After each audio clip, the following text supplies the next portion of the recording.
Welcome to 30-Minute Reviews. I am Adam. So yesterday was DC FanDome, and let's talk about that a little bit. So to start out, we know what WB Montreal's new game is. It is Gotham Knights, which is a 4-character game after the death of Bruce Wayne, where you play as Batgirl, Red Hood, Damian Wayne's Robin, and Nightwing as they protect Gotham, which is now, protectorless after Bruce Wayne dies. Seems pretty cool. The graphics are pretty cool. It's not set in the same world as Arkham, but I'm all for any game where we don't have to play as Batman, so let's bring it on. That's pretty cool. Gameplay looks pretty fun too. Then the other game they unveiled yesterday was Suicide Squad Kills the Justice League. This one I was a little bit more, not upset, I don't want to say, less enthusiastic about. This is one where we have, the trailer shows an evil Superman. I know it's going to end up being he's possessed by Brainiac. I know it's going to be that's the entire thing is, and that's what the Suicide Squad is, titularly killing the Justice League. I understand that. I don't like the decision to have that be the game, though. Like, that's my fundamental problem with this. That shouldn't be what this game is about. That shouldn't be what we're doing in this game. I'm against it on concept, because you can do the Suicide Squad versus, cool cosmic villains. You can do the Suicide Squad versus, things like that. But especially when you're going to sell it where they're starting out to begin with fighting Superman as the first real, thing they're fighting, you kind of lose me a little bit. I'm tired of DC's kind of treatment of, heroes of hope and compassion and things like that as almost less than, because they can do a deep brooding Batman. I talked about that at length, and I don't want to really get into that again. We're probably gonna end up doing that by the end of the episode, though. Patrick Wilson will be reprising his role as Ocean Master in the Aquaman sequel, which is the only thing we got out of the Aquaman panel, despite its amazing showtime. There's a live-action and animated Static Shock movie in the works, and they're bringing back Milestone Comics, the imprint, focusing on African-American descended creators. That's going to be pretty cool. I love the shot, the cover art for Milestone number 0. I'll definitely be picking that up when it comes out next year. Shazam 2 will be called Shazam, Fury of the Gods. I think that was really the only information we got from Shazam 2. Black Adam, we got some cool concept art showing off some of the other JSA members, like Hawkman. We knew that Adam Smasher was going to be in it because he was cast like 3 weeks ago. And they have fixed the costume for Barry, because that costume in Justice League and in Suicide Squad was atrocious. And we see first concept art that features Michael Keaton in his bat suit, and we can see that they're not shying away from it. It looks exactly like the bat suit from 1989 and 1991, 1992, when Batman Returns came out. It looks identical. Like, they are not shying away from this costume looking like this, and that is totally okay. The panel was reassuring that these people have a deep care for the Flash as a character, and it's not going to be into the Batverse, or I guess we call it the Dark Multiverse at this point.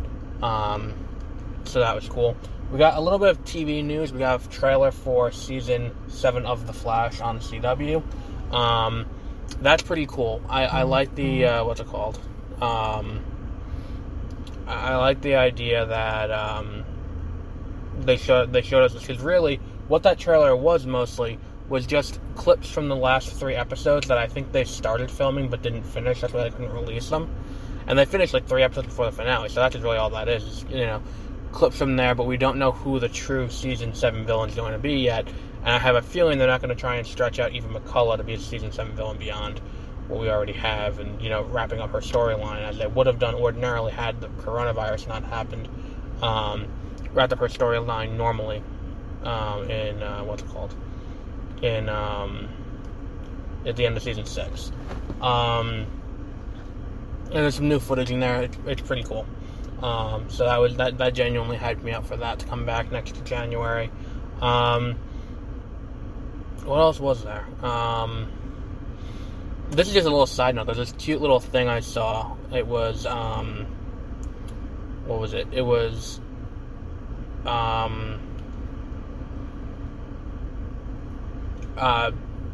Batman Beyond,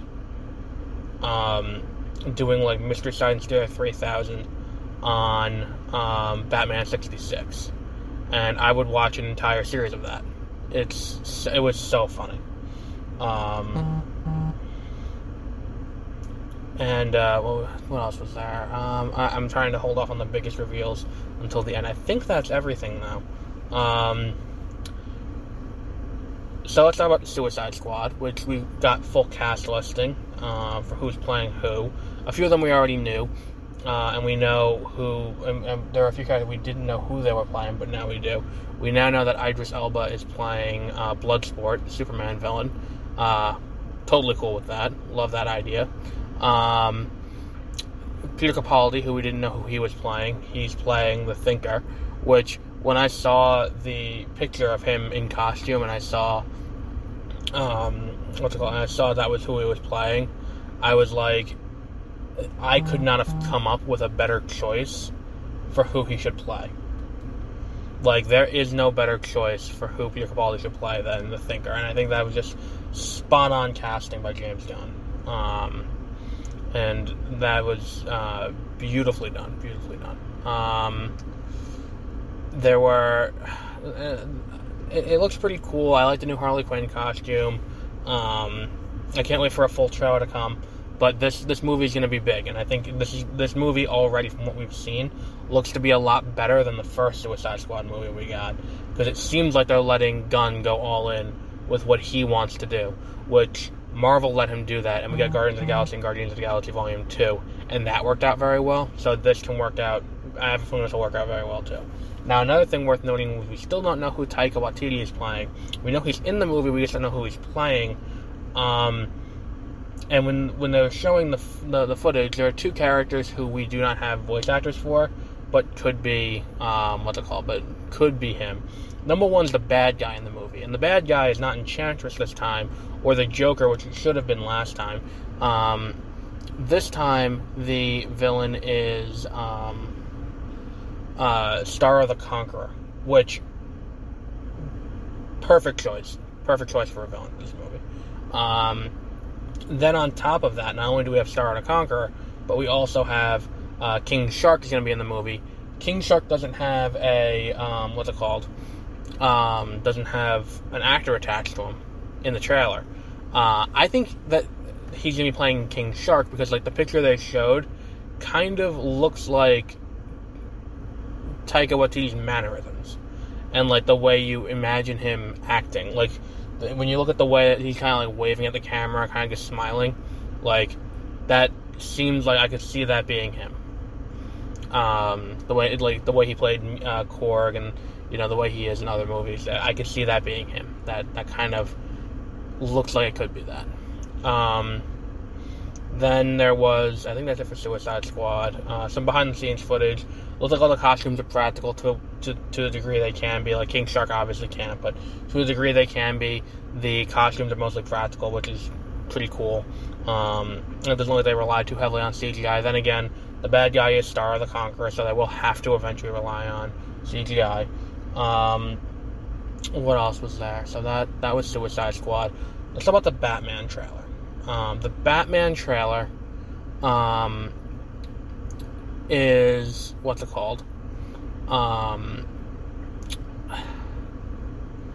I have faith in the movie. I like that this movie seems like the best version of a grounded take on Batman yet. From the trailer, I've like the world of the Dark Knight kind of thing. This looks better than that. Like I'm saying that now based on this one trailer. I'm more excited for this than I would be for the Dark Knight. Now, I like the take. I like Paul Dano as the Riddler.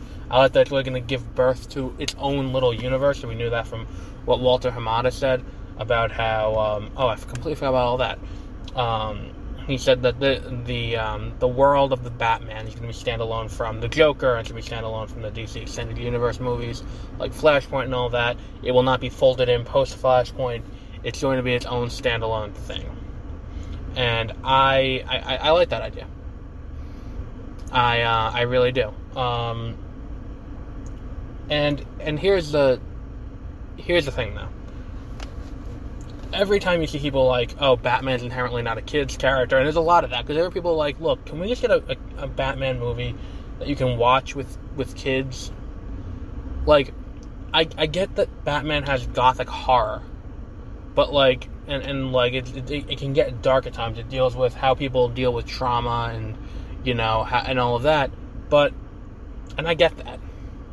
You can still do that for kids, as evidenced by Batman the Animated Series, which was probably one of the best takes on the character to date. And I get that this movie seems like it's going to be the origin story for how he becomes the beacon of hope for Gotham. And I certainly hope that's where they're going with this, because this is Batman Year 2. This is Batman who has not quite come into being him. He's still kind of like an urban legend to an extent. So I'm interested to see where they go with this, how this works. But I don't want this to this is kind of like what happened with Joker, where it's like, we don't need these grounded and gritty, like, just give me a good story. If the story's good and it's grounded and gritty, fine, but grounded and gritty does not automatically make it a good story, which is actually the perfect segue into the last thing that happened yesterday, the Snyder Cut. So, they are finally releasing the Snyder Cut.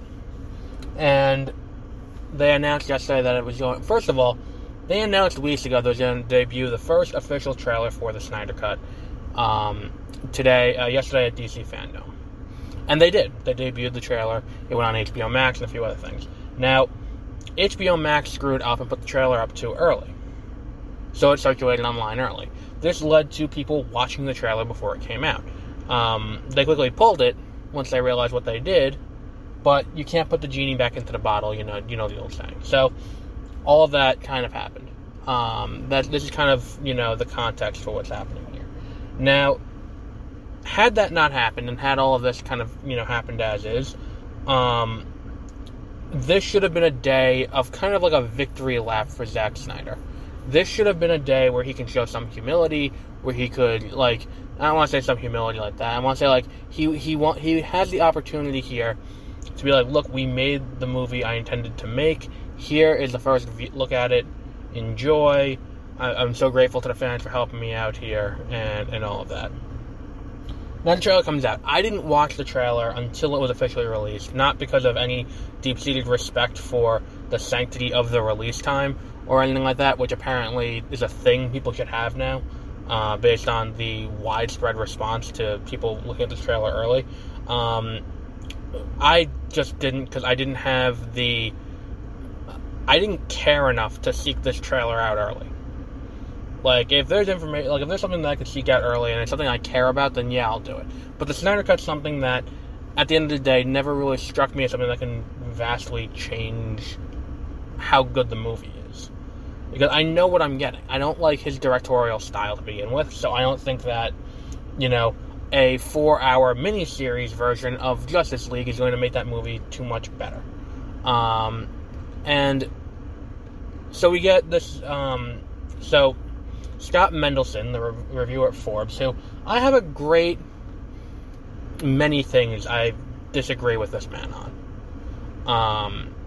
There's something that I agree with him on, something that I disagree with him on. and such as one such thing would be how many articles about how The Rise of Skywalker is a complete commercial failure one should write. Apparently, the upper limit to that is there is no limit to that from Scott Mendelson. But for me, I think that, maybe 3 is enough, maybe 5. But apparently something like 40 was not too much for him.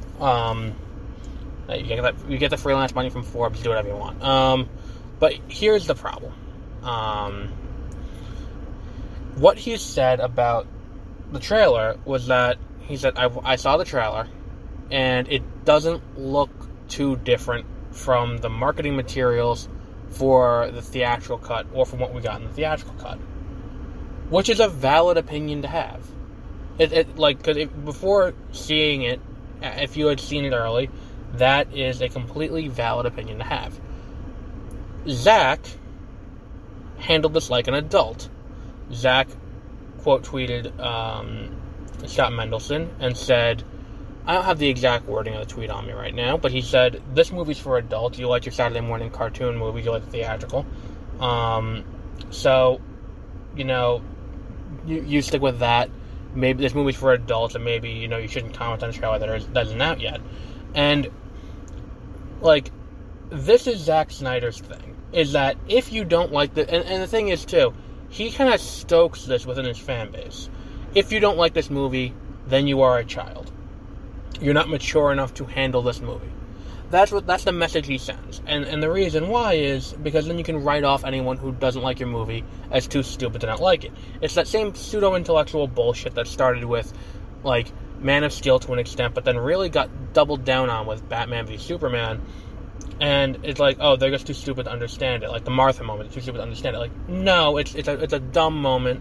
We understand what it's going for. It's just not. There are better ways to do that moment.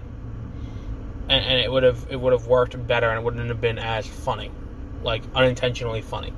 So I'm seeing all of that, and I'm seeing that, and he called out a critic. And if you are a creator, you shouldn't do that. I don't think that's just my opinion, because if you're doing that to a critic, that doesn't really help your case any. How does that help you? What does that do for you? Okay, you called out the critic, great, whatever. So he did that, and then it started this whole thing where it's and now we're back on this bullshit where it's he started this before. He did this before Batman v Superman, notably when he said, my movie doesn't have a post-credit scene, my movie's for adults, post-credit scenes are for children. And when I texted one of my friends, I said to him, remember when he said that? And he's like, yeah, and I think that's one of the things that everyone kind of really likes about these movies, is the post-credit scene. And the post-credit scene, or even on the Flash, the TV show, and all the CW shows, they have the post-logo scene, which is kind of the teaser for the next issue. Because very much, more so on those shows, it's structured like a comic book. That's why up until the most recent season, when they completely butchered all of the intros, every episode of The Flash, or Arrow, or Supergirl, or Legend of Tomorrow opened with an introduction, because it's the old Stan Lee adage, every issue is someone's first. And that's why The Flash opens, hi, my name is Barry Allen, I'm the fastest man alive. It's that comes from a comic book. It's this, someone could be tuning into this right now for the first time and watching this, and they need to know where they are to get up to speed. And that's why they do that. Now, the ending is always the tease for the next issue. Why should you come back next week, next month, when the next issue comes out? Why should you come back and read it? This is why. This is what we're setting up. This is what's going to happen next time. Be it a villain showing up, be it, some other continuation of the story. It's kind of ending on a cliffhanger in a very comic book kind of way. It's also a way to get people to sit through the credits and see the names of all the people who worked on your movie. Who people ordinarily leave to try and beat traffic or whatever reason. Sitting through the credits it's a good way to get people to sit through the credits, and that's a thing.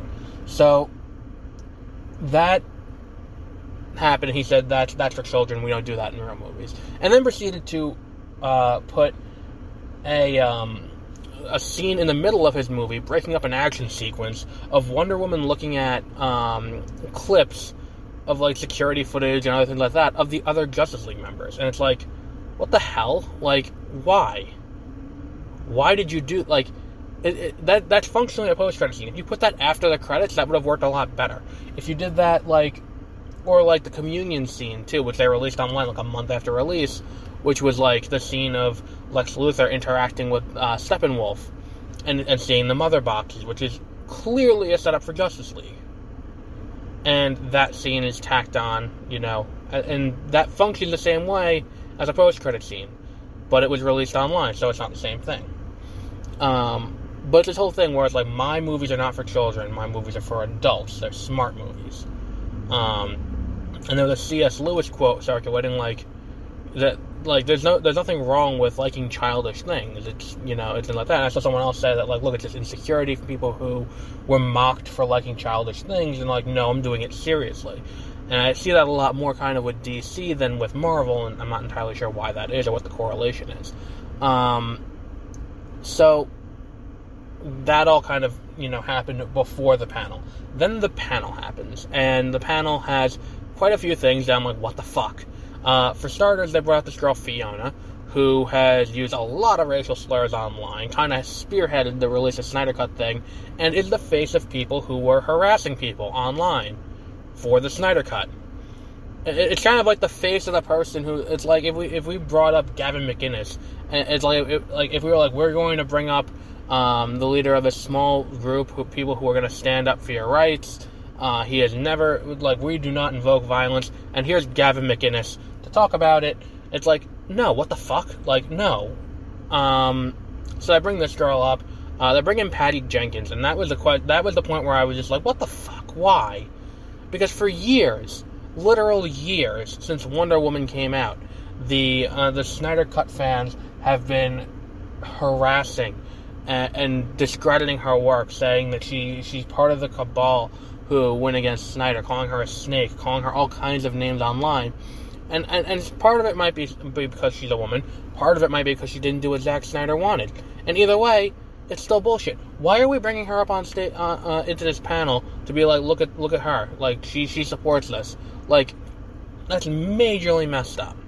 Majorly messed up. And then the third thing that kind of rubbed me the wrong way about it is, like, Zack goes up and he's like, we're going to do something we've never seen done with the Flash, and we're going to see the Flash travel through space and time. And it's like, does he mean never seen ever? Because, like, the first in the panel for the Flash earlier in the day, they talk about how the first time they traversed the multiverse was in a Flash comic when they did the Flash of Two Worlds, where Barry Allen meets, what's his name?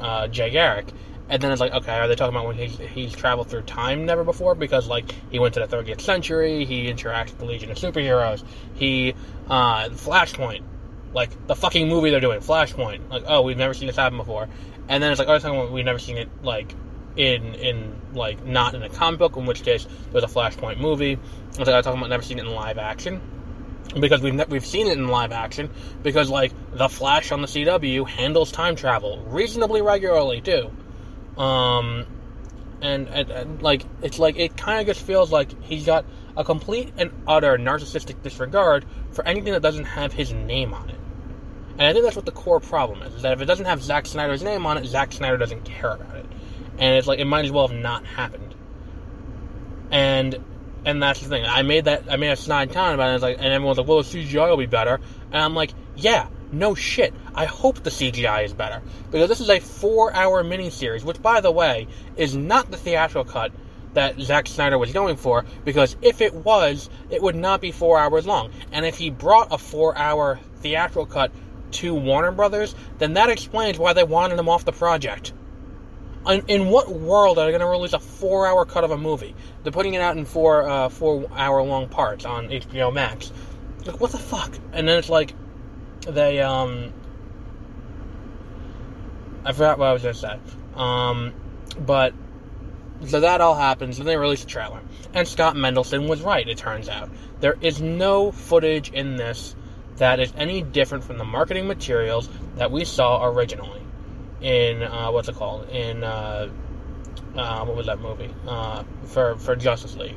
Nothing is different. It is all the exact same bullshit we saw the first time. Like, okay, we got some new shots on the new gods. Like, oh, here's Darkseid. Oh, here's Uaxis. Here's the Sod. Okay. And now we're getting back into the Batman vs. Superman problem, where it's like, we're going to sell this movie based on all of these characters being there. And it's like, really? Are we? Like, is this what we're doing right now? Is this how we're handling this? And either way, it's still stupid. It's a poorly designed, like, what's it called? A poorly designed plan where it's like it's designed to jerk off one part of the base and make them be like, look, we did something, yeah, here it is. And it's like, on the other hand, it's like, how in the hell are they, like, keep in mind, this is also still the first Justice League movie. This isn't a sequel to Joss Whedon's Justice League. This is an instead of. This is an Elseworld to Joss Whedon's Justice League. So, my problem with this is, like, okay, so he's going to fight, like, they're going to fight all of the new gods and win? Because, like, he's not getting a sequel. He's not going to, like, putting $40 million into this is cheaper than making a new thing. So, like, yeah, it makes sense, especially when they can't shoot anything new for HBO Max, because there's a global pandemic. Like, I see why this is the way that it is. But if you think you're getting another live-action movie, you're kidding yourself. Because they're not going to invest $200 million in doing a sequel to an HBO Max series. That would be insane. So, like, okay, we get all these cool characters. We get, like, I don't know. It's like, oh, we have, like, oh, it's different. Now we get to watch Cyborg's dad die. It's like, okay, cool. Awesome. Thank you, I guess. Like, yeah, God forbid we let a dad live in the fucking DC universe. Like, is it, like, mandatory we have to have everyone, like, I get that he's been dead since Marv Wolfman wrote the backstory back in the 80s. I completely understand that. I completely get it.